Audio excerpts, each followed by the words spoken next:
Mateo capítulo 17, verso del 14 al 21.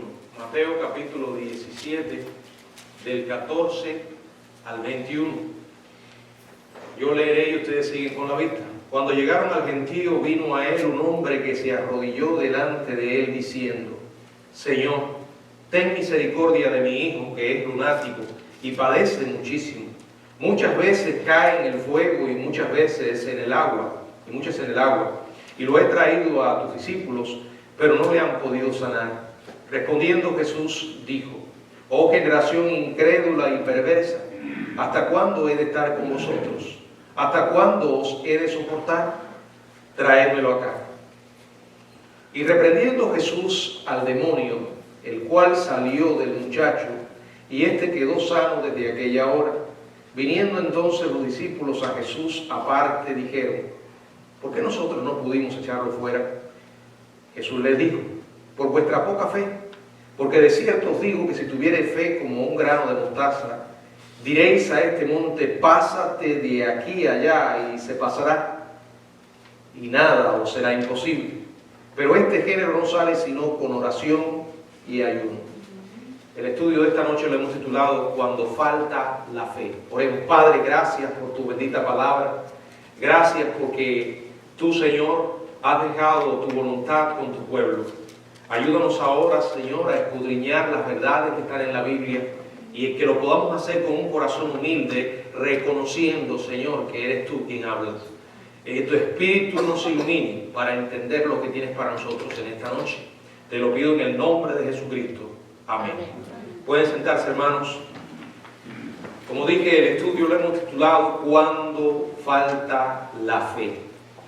Bueno, no sorprende realmente que lo primero que Jesús enseñó a sus discípulos, después que regresara del monte de la transfiguración, donde estuvimos con ellos en el estudio anterior, donde Jesús se transformó, expresando visiblemente su gloria delante de sus discípulos, el círculo íntimo de ellos, Jacobo, Juan y Pedro, y también la presencia de Moisés y Elías en este monte, hablando acerca del plan que Jesús había venido a realizar, el plan redentor.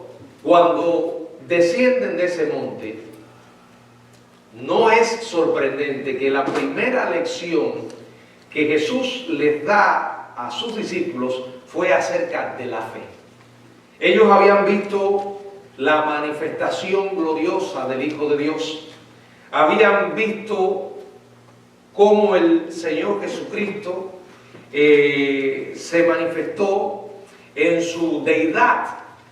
Recordando entonces que era Dios, era importante para ellos también recordar que como Dios es omnipotente, como Dios nada es imposible para Él. Y es de esa realidad, de esta verdad gloriosa, de la que se alimenta nuestra fe.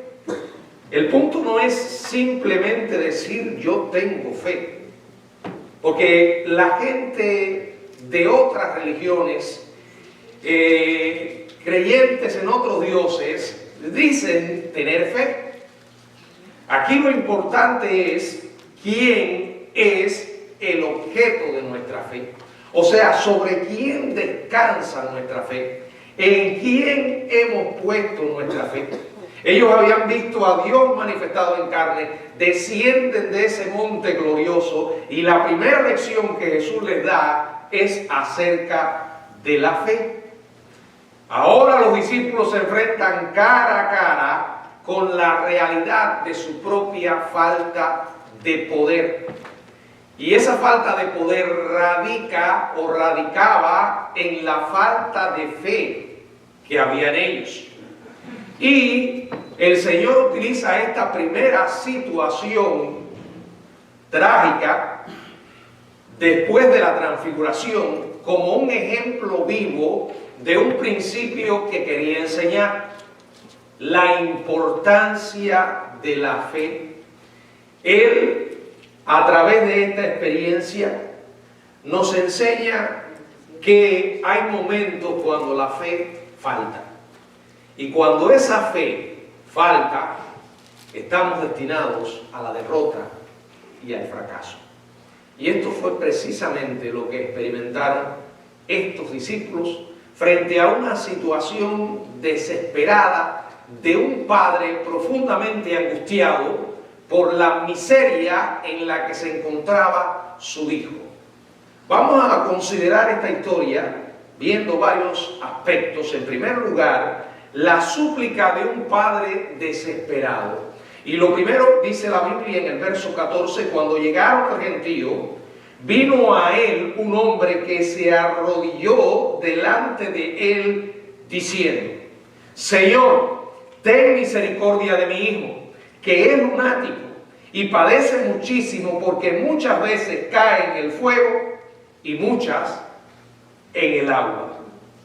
De alguna parte del gentío vino a Jesús un hombre desesperado, un hombre profundamente angustiado, un hombre que podemos decir había llegado a tocar fondo, no por algo que le estaba ocurriendo a él personalmente, sino a su hijo.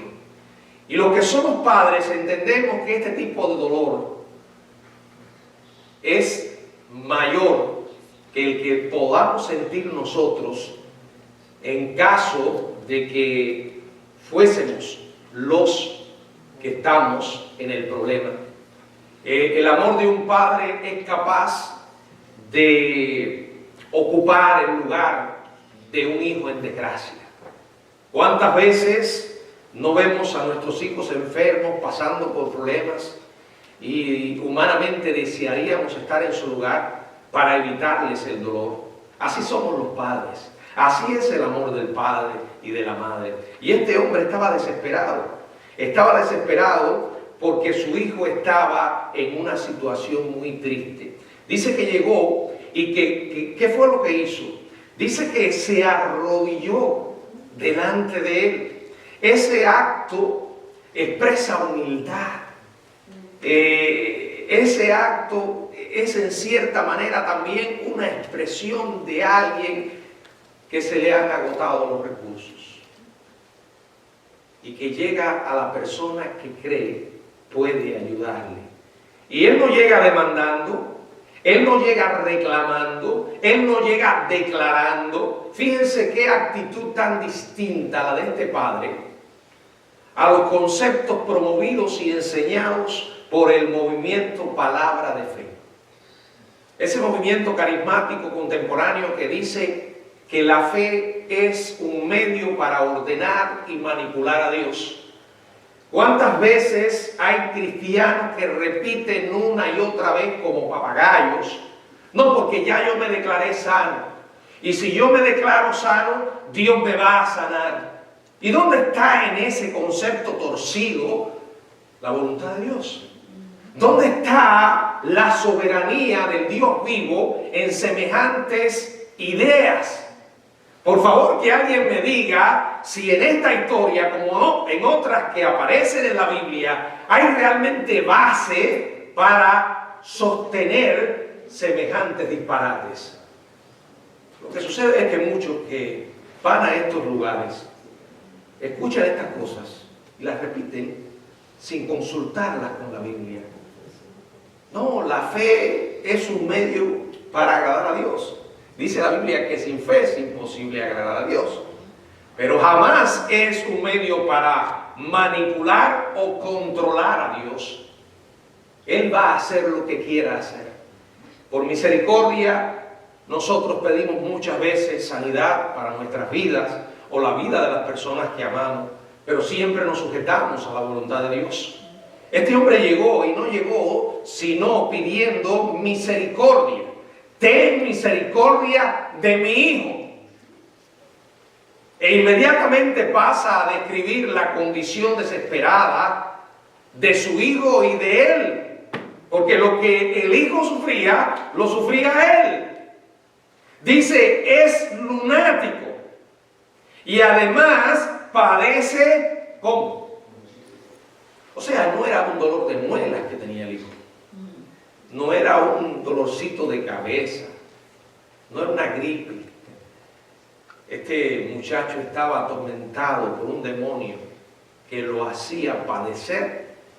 Y cuando la Biblia dice muchísimo, es porque era muchísimo. En la Biblia no aparecen las palabras por gusto. Y cuando Dios dice algo, es porque así exactamente fue. Padecía muchísimo. Y ahora explica más. Muchas veces cae en el fuego y muchas en el agua. Intente imaginar la escena. A veces leemos la Biblia de una manera indiferente, rápida. Y por eso no debes extrañarnos que mientras estamos leyendo la Biblia nuestra mente esté divagando. ¿No le ha pasado que a veces está leyendo la Biblia y está pensando en otra cosa? Tiene que hacer un esfuerzo intencional por poner su mente y su corazón en lo que está leyendo. Y algo que me ayuda de manera personal cuando leo la Biblia es intentar visualizar la escena. O sea, imaginarme lo que está ocurriendo. Ponerme en las sandalias de la persona que está pasando por la experiencia. Y en este caso, de este padre desesperado. Piense lo que es ver a un hijo atormentado por un demonio que lo lanza al fuego, que lo lanza al agua, como si fuera un muñeco. A veces vemos personas en la calle, bajo los efectos de la droga, y uno siente, es como si el corazón se le estrujara. ¿Cómo es posible que alguien pueda descender tan bajo? Imagínense ver una experiencia de este tipo, no en alguien ajeno, sino en tu propio hijo, y no porque tomó una decisión equivocada, como es el caso de la persona que consume drogas, que elige consumir drogas, sino porque un demonio ocupó su vida y ahora lo está atormentando. Y quiero decirles algo, no vamos a imaginar que este muchacho estuviera buscando los espíritus, porque la Biblia no dice nada de eso. Ni que tampoco haya andado por un camino de pecado intencional, la Biblia tampoco menciona eso. Miren, lo único que hace falta para que un demonio tome control de una persona, ¿qué es? Está fuera de la voluntad de Dios. Está fuera de la voluntad de Dios, que no tenga Cristo. Que la casa esté vacía. Si la casa está vacía, hay posibilidad de que el diablo tome control de una persona. Y aquí encontramos esta historia. No sabemos qué quiso decir el padre del lunático al llamar a Jesús Señor, pero por lo menos reconoció que era alguien singular, probablemente un hombre de Dios que tenía poder para curar. Creía plenamente que Jesús podía traer sanidad e integridad a sus hijos, a su hijo. Dice Lucas 9:38, nos da un detalle. Dice que era el único que tenía. O sea, las cosas se complican. No tenía más hijos. Era su único hijo. Por favor, imagine la escena. Y dígame si no le conmueve pensar en ese padre. Dice además Marcos 9:21 que la condición de este muchacho era desde niño. O sea, no solamente era muchísimo el padecimiento, sino que desde niño. Aquí hay otro detalle, no sabemos qué significa la palabra niño, pero podemos pensar que hasta un niño el diablo lo puede tomar. Él dice ahora, ten misericordia. Significa demostrar simpatía y compasión. En su profunda angustia va a Jesús y le suplica compasión por su hijo, que le devolviera la salud. La Biblia dice que era lunático, que se refiere a algo que se relaciona con la luna, lunar. Esta es la idea que se ve en la palabra trastornado, una expresión basada en la antigua creencia de que la enfermedad mental o la locura era causada por la influencia de la luna. La palabra griega se usaba para describir lo que ahora entendemos son varios desórdenes nerviosos, entre ellos la epilepsia que causa convulsiones. Lo cierto es que la razón por la que este muchacho estaba así, que era lunático, la Biblia explica claramente que era debido a un demonio que lo estaba atormentando y lo hacía muchísimo. O sea, era una condición grave. Muchas veces caía en el fuego y muchas en el agua. Los fuegos eran muy comunes en aquella época, sobre todo en los lugares abiertos. También las masas de aguas abundaban como estanques o pozos. Y debido a que el muchacho realmente había caído en el fuego muchas veces, seguramente tenía cicatrices, tenía las marcas del intento del diablo de matarlo, quemaduras. Imagínese, todo esto se sumaba a la falta de atractivo y al posible ostracismo de ese muchacho. También se hallaba en constante peligro, porque no se podía prevenir cuándo iba a ocurrir la tragedia. La Biblia dice que ocurría muchas veces, y también en el agua. Yo me imagino que tal vez el padre o algún otro familiar tenían que estar constantemente con el chico, porque no sabían en qué momento podía venirle esa convulsión. Bueno, sabemos que todo individuo en realidad está bajo la potestad del príncipe de las tinieblas, o la potestad el príncipe de la potestad del aire. La única forma en que una persona puede tener la garantía de que los demonios no atormenten su cuerpo es con Jesucristo. Yo siempre recuerdo un caso que tuve en la familia de una tía que solía visitar después que salía de la iglesia en mi pueblo, y al parecer estaba siendo atormentada por algún espíritu que la hacía perder la conciencia, y entonces comenzaba a hablar cosas y los miembros de la familia la rodeaban en ese momento de trance, digamos, y comenzaban a interactuar con el demonio. En una ocasión llegué en uno de esos momentos y me salió a recibir el esposo de ella. Y le dije, ¿dónde está fulana? No, está ocupada, como que no me querían dejar entrar. Y entonces entré en ese momento y fui directamente al cuarto. Cuando entré, alguien salió y dijo, no, ya se fue. Yo dije, ¿quién se fue? ¿Tenían visita? No, que a mami le está pasando esto. Y yo los miré y les dije, ustedes saben quién es ese, ¿verdad? No, dice que era un muerto. Digo, no, un muerto no. Los muertos no se comunican con los vivos. Los espíritus de los muertos no pueden regresar donde están. Ese es el diablo, son los demonios. Y bueno, cuando dije eso, uno de mis primos me llamó al cuarto inmediatamente llorando. Y me dijo, yo no quiero que eso me pase a mí.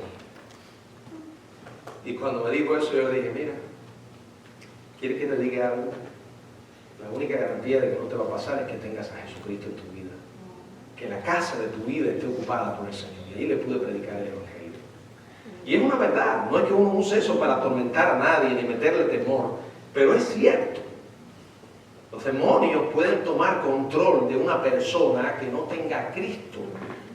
Los demonios son reales, como el diablo es real. Los demonios no solamente existieron en la época del Nuevo Testamento, siguen existiendo. Hay gente que está bajo la influencia de los demonios.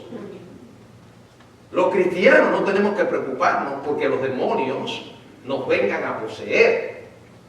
Lo que tenemos que preocuparnos es porque nuestra mente esté controlada por el Señor. Amén. Porque el diablo puede, y de hecho lo hace, ataca a nuestra mente. Nos trata de volver al pasado. Ahora, hermanos, siempre la solución no es andar cazando demonios. Nosotros no andamos viendo un demonio detrás de cada cosa, pero sí existe. Y la solución no es andar reprendiendo. Yo he visto cada cosa en internet, de un predicador que está frente a una persona supuestamente endemoniada y que comienza a hacerle preguntas y hablar, y aquello es todo un show. Yo no creo en ese tipo de guerra espiritual, porque no veo base en la Biblia para esto. Lo mejor que podemos hacer por una persona que sospechamos está bajo la influencia de un demonio no es interactuar con el demonio. Podemos orar para que si en ese momento está poseída por un demonio, para que el demonio se vaya. Pero lo mejor que usted puede hacer por esa persona es, cuando esté en sus cabales, hable de Jesucristo, presente el Evangelio. Ahora, ¿qué pasó con los discípulos? Bueno, en este caso, no pudieron hacer nada. Muchas veces, los seres humanos, por muy buenas intenciones que tengan, están limitados por diferentes razones. Y esto es un caso que nos recuerda esto, porque los seres humanos todos somos frágiles y hay experiencias tan tremendas en las que nos sentimos impotentes. Vamos a ver el verso 16. Y lo he traído a tus discípulos, pero no le han podido sanar. Más o menos un año antes, había el Señor enviado a los 12 y les dijo que fueran a ministrar a las ovejas perdidas de la casa de Israel. Regresaron llenos de entusiasmo. De hecho, dice la Biblia que echaban fuera muchos demonios y ungían con aceite a muchos enfermos y los sanaban. ¿Pero qué pasó? ¿Qué salió mal aquí? ¿Qué cambió? Bueno, la falla no se debía ahora al hecho de que Jesús no estuviera con ellos, porque en aquellas ocasiones anteriores Él tampoco había estado con ellos. Todavía contaban con la promesa y el poder del Señor, pero aún así no habían podido sanar al muchacho. Humanamente fracasaron. No pudieron apropiarse del poder, del único poder que puede garantizar la victoria sobre Satanás, que es el poder del Señor. ¿Y qué pasó? Bueno, a donde vamos, el Señor dice que la cuestión estaba en la fe. Esa fe se había debilitado. Ahora, lo interesante es que este hombre, viendo que los discípulos no habían podido hacer nada, fue al Señor. Es el Señor el único, escuche bien, que nos puede garantizar la solución en medio de nuestras situaciones desesperadas, donde los seres humanos no pueden hacer absolutamente nada, donde los seres humanos fracasamos. El Señor no fracasa, hermanos. A veces lo último que hacemos es lo primero que debíamos haber hecho. Vamos a ver lo que el Señor les dice, versos 17 y 18. Respondiendo Jesús dijo: oh generación incrédula y perversa, ¿hasta cuándo he de estar con vosotros? ¿Hasta cuándo os he de soportar? Traédmelo acá. Verso 18. Y reprendió Jesús al demonio, el cual salió del muchacho, y éste quedó sano desde aquella hora. Dirigiéndose a los discípulos y al gentío, no al hombre que acababa de acudir a él, el Señor dice: oh generación incrédula y perversa, ¿hasta cuándo he de estar con vosotros? ¿Hasta cuándo os he de soportar? Cuando habla aquí el Señor de generación, se estaba refiriendo a los judíos, una generación marcada por la incredulidad, representada en este caso por el gentío, los discípulos mismos y los arrogantes escribas que estaban allí para tratar de atrapar y desacreditar al Señor Jesús. Incluso la fe del padre del muchacho no era completa. De hecho, en Marcos 9:24, él llegó a decir: creo, ayúdame incredulidad. Totalmente honesto. Yo cada vez que leo esto me identifico con las palabras de este padre. Yo digo, fue honesto, fue sincero. Él creía, pero no creía suficiente, ¿verdad? La gente no solo era incrédula, sino que dice Jesús que era perversa.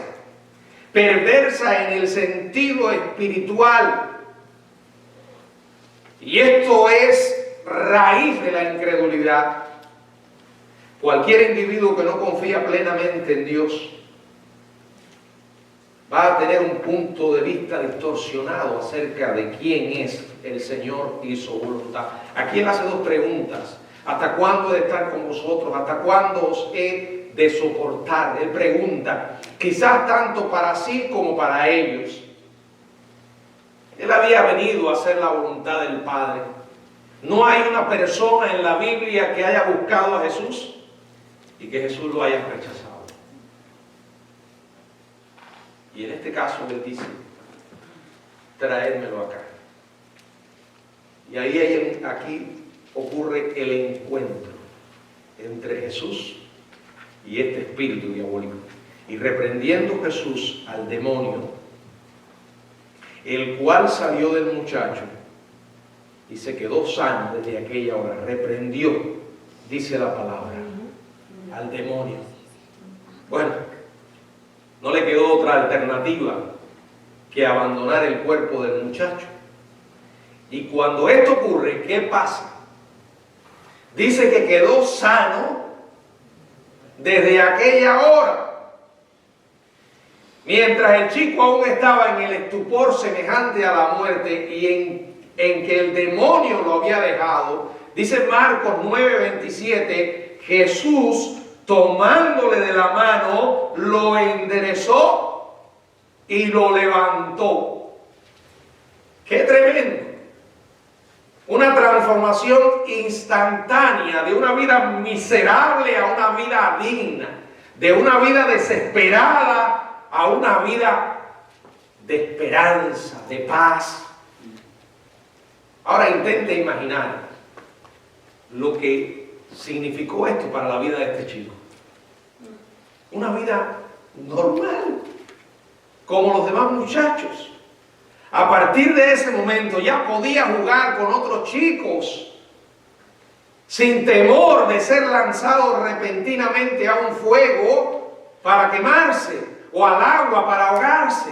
Se acabaron las convulsiones, se acabaron la espuma en la boca, el rechinar de dientes. Y a pesar de que Jesús ya había expulsado con éxito a muchos demonios, Lucas informa en esta ocasión, Lucas 9:43, que se admiraron de la grandeza de Dios. Una persona no puede ver semejante experiencia y seguir ignorando la existencia de un ser sobrenatural, soberano, todopoderoso. La gente se admiró de la grandeza de Dios. Grandeza viene de una palabra griega que se refiere a gran esplendor y magnificencia. Aquello era obra de Dios, aquello era poder de Dios, aquella experiencia estaba señalando a Dios. No, aquí no es la historia de un curandero lleno de pecado, llamando la atención sobre sí mismo. No importa si se llama apóstol, superapóstol. No, aquí está el Señor mismo, santo y sin mancha, todopoderoso, completamente compasivo, llenando la necesidad de alguien desesperado. Eso solo lo puede hacer Dios. Nosotros no somos Dios, no podemos aplicar para ser Dios. Somos seres pecadores, imperfectos. El poder que podamos tener es limitado, pero con Dios es diferente. Aquí estuvo la mano de Dios, y una mano que transformó una vida y dio libertad. Inmediatamente Jesús aprovecha para darle una lección a ellos acerca del tema de la fe, de la poca fe. Y les dice en el verso 19, viniendo entonces los discípulos a Jesús aparte, dijeron, ¿por qué nosotros no pudimos echarlo fuera? Jesús les dijo, por vuestra poca fe. Porque de cierto os digo que si tuviere fe como un grano de mostaza, diréis a este monte, pásate de aquí allá, y se pasará, y nada os será imposible. Pero este género no sale sino con oración y ayuno. Bueno, ellos se sentían incómodos, tristes, habían fracasado, no habían podido ayudar a este padre desesperado y a este hijo. Y le preguntaron al Señor y Él respondió sin ambajes, directo. ¿Qué le dice? Por vuestra poca fe. Tenían fe salvadora, que no podían perder, y hasta cierto punto tenían fe de confianza, o no habrían tratado de curar al muchacho, pero no tenían fe suficiente para emplear el poder que Jesús les había otorgado. Y hermanos, muchas veces perdemos bendiciones extraordinarias porque no perseveramos. Perdemos bendiciones que vienen de nuestro Dios porque no oramos lo suficiente.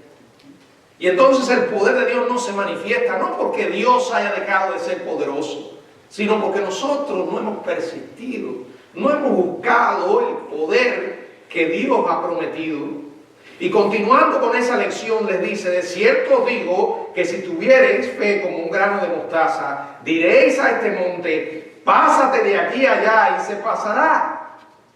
Y nada os será imposible. Si prestamos atención a lo que acabamos de leer, puede parecer que Jesús se contradice al reprender primero a los discípulos por tener poca fe y decirles luego que incluso la fe más pequeña puede mover montañas. Tal vez uno pensaría, ¿qué pasa, Señor? No entiendo. Pero lo que Jesús está dejando claro en esta parábola del grano de mostaza es que la semilla no representa pequeñez como tal, sino más bien una pequeñez que va creciendo hasta convertirse en grandeza. Fíjense lo que dice Mateo 13:32. Jesús explica que cuando ha crecido, fíjense, cuando ha crecido es la mayor de las hortalizas y se hace árbol. La idea es esta, hermanos. La poca fe puede lograr grandes resultados solo si, al igual que el grano de mostaza, es una fe que crece hasta convertirse en más grande de lo que era. No es una fe estancada, no es una fe que se ha detenido, es una fe viva, es una fe que se mueve. La fe, dice aquí, como un grano de mostaza, está diciendo que esa fe es una fe persistente, que crece y crece porque no se da por vencido. Y ese fue el problema de los discípulos y ese es nuestro problema también. Hay conceptos que hemos aprendido desde muy temprano en los caminos de la fe. Pero me temo que esos conceptos se han quedado en la cabeza. Y a veces el cristianismo que vivimos no pasa de ser un cristianismo intelectual, frío. Porque cuando nos encontramos ante grandes desafíos, es cuando se expone la intimidad que tenemos con Dios. Ese tipo de fe ejercida por el hombre que persiste, el hombre inoportuno del que Jesús habló, que sigue tocando la puerta de su vecino tarde en la noche hasta que recibe respuesta. En ese caso, 3 panes. Jesús dijo en Lucas 11:8, aunque no se levante a dárselos por ser su amigo, sin embargo, por su importunidad se levantará y le dará todo lo que necesite. No te rindas. No te des por vencido. Recuerda en quién has creído, lo que Él ha prometido y sobre todo lo que Él es capaz de hacer. También debe entenderse con claridad que Jesús no estaba literalmente hablando de mover un monte. ¿Por qué? Bueno, en primer lugar, porque ni el Señor, ni los apóstoles mismos realizaron alguna vez tal hazaña. Es más, no la ha efectuado nadie en casi 2000 años de historia de la iglesia. ¿Por qué? Porque ese tipo de milagros, si fuera eso lo que Jesús estaba diciendo, ese tipo de milagro grandioso sería también un milagro inútil. El milagro inútil que los escribas y fariseos querían que Jesús hiciera. ¿No se acuerdan? Vamos a recordar Mateo 12, versos 38 y 39. Entonces respondieron algunos de los escribas y de los fariseos diciendo: Maestro, deseamos ver de ti señal, algo así espectacular. Era lo que estos sujetos querían de Jesús. Y él les dijo: la generación mala y adúltera demanda señal, pero señal no le será dada, sino la señal del profeta Jonás. Dios despliega su poder y hace milagros, hermanos, con un propósito. Y la verdad que este tipo de espectacularidad carecería de propósito. Aquí Jesús está empleando una expresión que era en realidad una figura retórica, que es la expresión poder mover montañas. Esta era una expresión muy común en la época de Jesús, y lo que quería decir era la capacidad, o representaba la capacidad de superar grandes obstáculos. Esa es la idea. En otras palabras, aquí Jesús está hablando en sentido figurado acerca de las grandes dificultades que nos encontramos en esta vida, los grandes desafíos, las grandes montañas que nos intimidan y algunos los pone de rodillas temblando. El Señor está diciendo: no deben rendirse ante lo grande de un monte. Bueno, de hecho, los discípulos lo acabaron de experimentar allí cuando vieron lo que Jesús fue capaz de hacer, y ellos no pudieron hacerlo. No fueron capaces de superar ese obstáculo. No fueron capaces de mover esa montaña. E inmediatamente después de haber usado esta figura retórica, Jesús cierra con una promesa: nada os será imposible. Ahora, no tomemos en el texto lo que el Señor nos dijo. Esta es una verdad que, para poder entenderla de una manera correcta, tenemos que analizarla a la luz de toda la Escritura. Esta es una promesa condicional. Es válida solo dentro del marco de la voluntad de Dios. No es la propia fe, por grande que sea, la que mueve montañas. No es fe en la fe. No.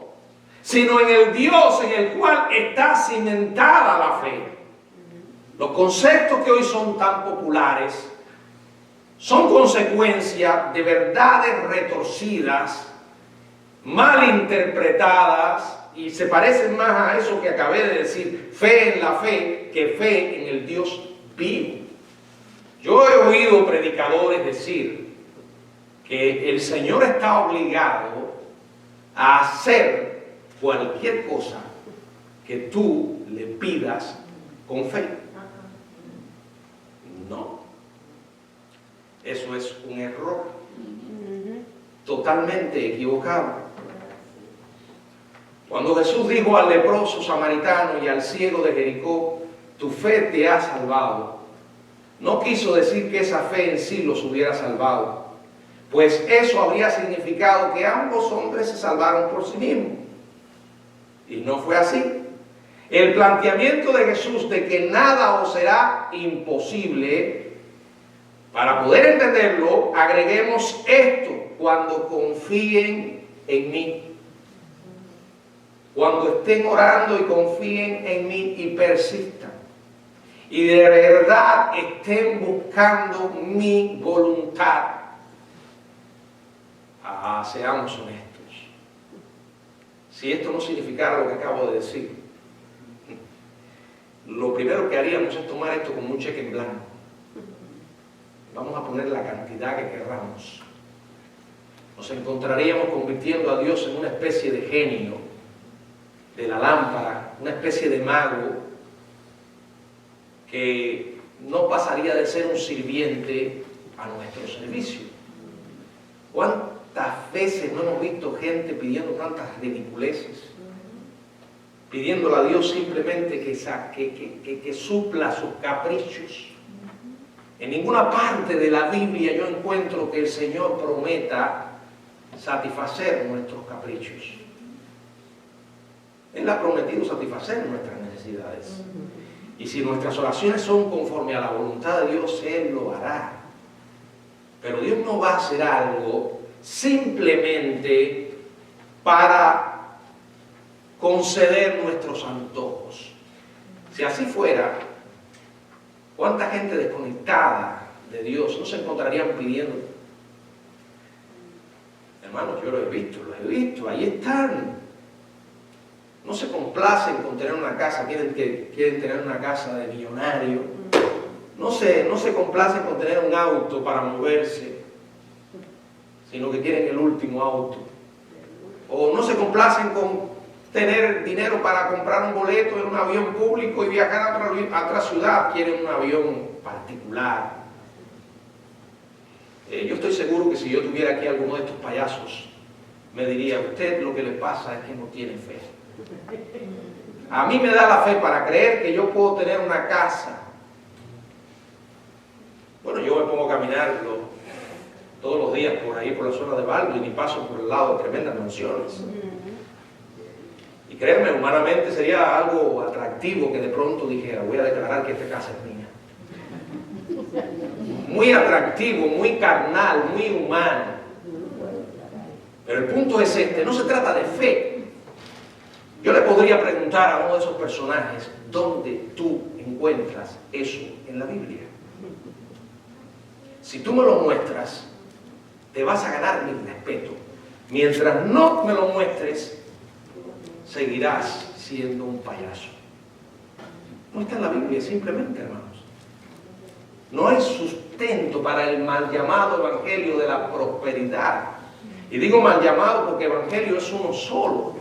El evangelio de Jesucristo. Ese otro evangelio, que no tiene nada de evangelio, debían haberle puesto, si le van a poner evangelio, que está mal, evangelio de la codicia, de la avaricia, porque eso no tiene nada que ver con el evangelio de Jesucristo.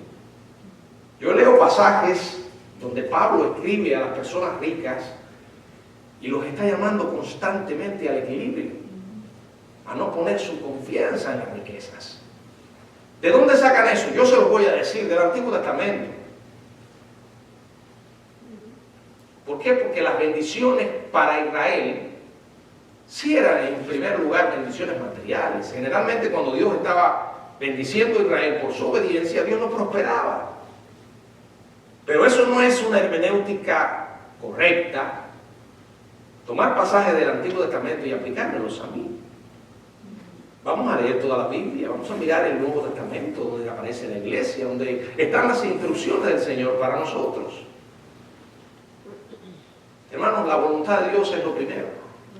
Y si usted está conectado con Dios de verdad, y si usted es una persona que busca su voluntad de verdad, jamás, escuche bien, jamás se va a encontrar pidiendo algo fuera de esa voluntad de una manera egoísta. Porque sabemos lo que honra a Dios. Sabemos lo que le agrada. Y entonces nuestras oraciones estarán allí unidas a la voluntad de Dios. Será más certera, más efectiva. Inmediatamente Jesús declara: este género de demonio no sale sino con oración y ayuno. ¿Qué quiere decir la oración y el ayuno? Y esto me hace recordar Santiago 5:16. La oración eficaz del justo puede mucho.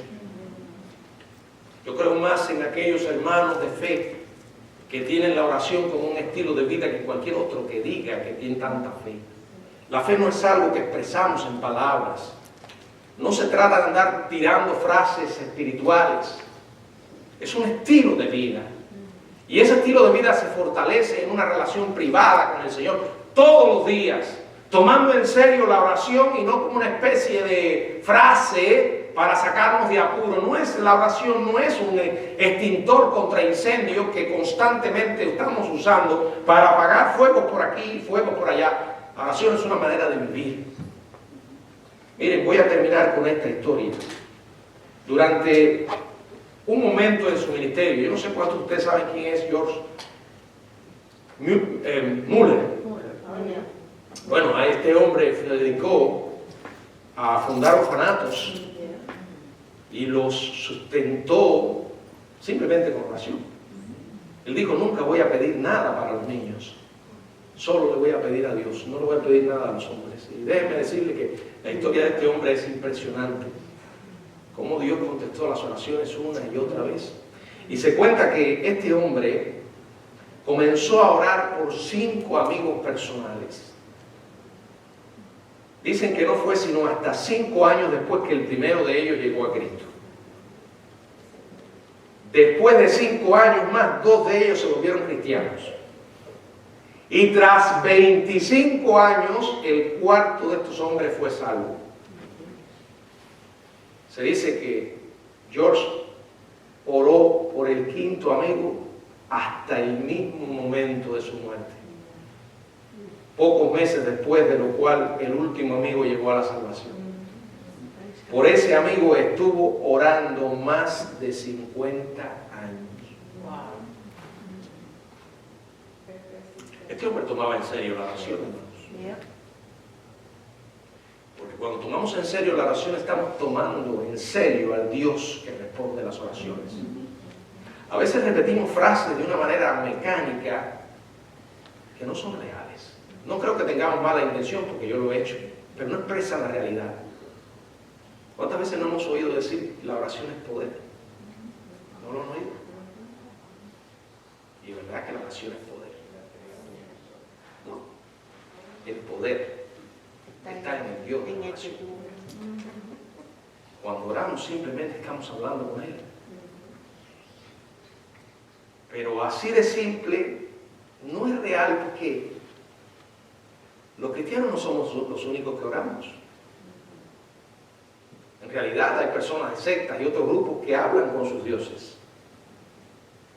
Aquí el punto no es ni la fe misma, ni la oración misma, sino en quién descansa la fe y a quién estamos orando. Porque hay personas que sin saberlo están orando al mismo diablo. Pero nosotros oramos al Dios vivo. Y cuando estamos hablando con Él, tenemos que recordar con quién lo estamos haciendo. Y si algo he aprendido, yo les voy a decir algo, hermanos, a veces soy duro con estas desviaciones que encuentro. Pero eso no tiene nada que ver con que no crea en el poder de Dios. Ya les conté que hace algún tiempo alguien me escribió en la página de la iglesia, en la página web. Escuchó uno de los sermones que había predicado y me dejaron un comentario cuando lo leí. No recuerdo ni de qué estaba hablando. Quizás de los dones espirituales, algo de eso. Y allí me puso un comentario a alguien de algún lugar y me puso estas palabras. Me dijo: lo que a usted le pasa es que usted no conoce el poder de Dios. Por eso no cree en ese poder. Y yo decía, esta gente, esto ocurre ahora con el internet, ¿verdad? La gente emite opiniones sin conocer a uno. Y si algo he aprendido a lo largo de los años es que Dios es capaz de hacer cualquier cosa. Fíjense que a veces me cuido mucho cuando yo oigo experiencias que vienen de personas que respeto, porque son personas que aman a Dios. No precisamente serán bautistas, no tendrán la misma teología que tengo yo, pero a veces viene alguien y me cuenta una experiencia y desde que me la está contando yo percibo que la persona es sincera. y que me está diciendo algo que vivió con su Dios, con mi Dios, ahí me cuido demasiado. No la voy a buscar, yo no voy a decir que no tuvo esa experiencia. ¿Por qué? Porque aunque tengo la revelación de Dios y el Señor me habla en la Biblia, yo creo en el Dios que es capaz de hacer cualquier cosa. Es el Dios que no podemos meter en una caja. Y a veces obra de manera que nosotros no esperamos. ¿Cuántas veces no hemos sido sorprendidos por Él? ¿No le ha pasado? Dios a veces sorprende. Y no por eso podemos decir, no, ese no fue Dios. Yo no puedo limitar a Dios, tú tampoco lo puedes limitar. Pero tenemos que respetar su palabra. Vuelvo al punto, yo creo que Dios es capaz de hacer cualquier cosa. Si yo le fuera a contar las veces que Dios me ha contestado oraciones, y a veces digo, y todavía me falta más. No recibo más porque no oro más. Por eso tengo la costumbre de escribir todo lo que hago, porque allí estoy guardando el alimento que me va a hacer falta mañana. Porque no siempre uno está espiritualmente por los cielos. No vaya a decir que usted es un cristiano que siempre anda en las alturas, ¿no? A veces estamos en las alturas, pero a veces estamos abajo. Quizás no lo expresemos, pero eso es parte de la vida. Y que en ese momento, cuando la fe comienza a flaquear, abro esos libros y comienzo a leer y veo la mano de Dios y digo, si Él lo hizo.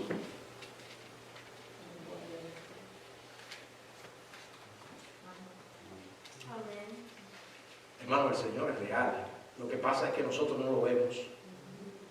Porque tenemos los ojos cerrados.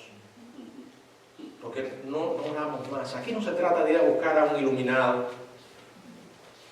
No se trata de ir a cierto lugar para que Dios te dé su bendición. Esos son conceptos que los reformadores lucharon con ellos. No hace falta un mediador. Cristo es el mediador. Nosotros creemos en el sacerdocio de todos los creyentes. Todos podemos ir directamente a Dios. Gracias porque Cristo abrió el camino. ¿Quieres recibir algo de Él? Ora. Busca su voluntad y persiste. Un día lo vas a hacer. Porque las circunstancias te van a poner de cara al suelo. Ojalá que cuando Dios permita que cuando ese día llegue, estés preparado. Y nunca olvides que Él es capaz de hacer cualquier cosa. Que el Señor nos bendiga. Amén.